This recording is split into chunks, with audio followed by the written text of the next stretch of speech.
Since UGC emotes are now a thing, I think a lot of people are wondering how to make their own. So here's a mini walkthrough of how to get started. First, you will need to download Roblox Studio from create.roblox.com.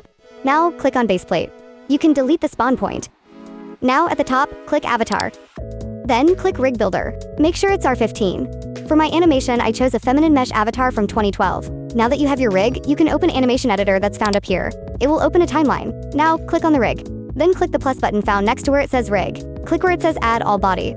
Now, your timeline should look a bit like this. You will now have sections for each body part and be able to move them. Now, before I start animating, I'm gonna find a pose that I like so that I can reference it. This is what I'm taking inspiration from. I kinda want it to float a little bit. Credits to the artist @Redkin from Instagram, but I'm not sure if they're active still. Flash warning for the next part, it's sped up. I also want to make note of the scrubber on the timeline, the thin blue line. This is like a preview of where the movement takes place. So you will see further along the video that the further along I add a keyframe in the timeline, the later it appears in the animation. So when I move the scrubber further along, and then choose to move a body part, it will register as a keyframe, and that's when the movement will happen. It is a bit difficult to explain, so it would be good to play around with the timeline on your own and get comfortable with how it works.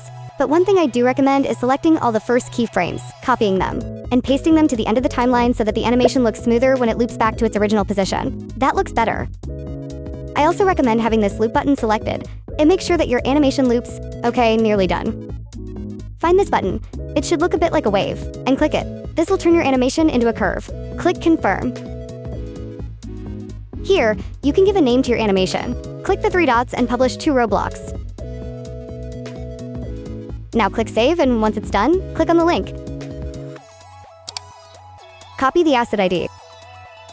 In the Explore section, find Workplace and click the plus button next to it. Then type in Animation and add the first one that says Animation.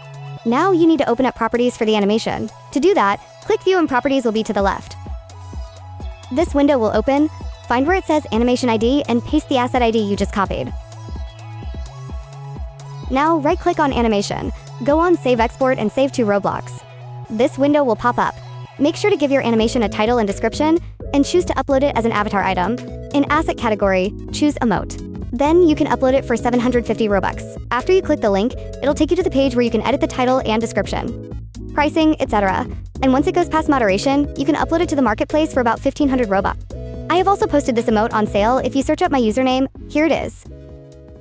And this is how it came out. I hope this tutorial helped.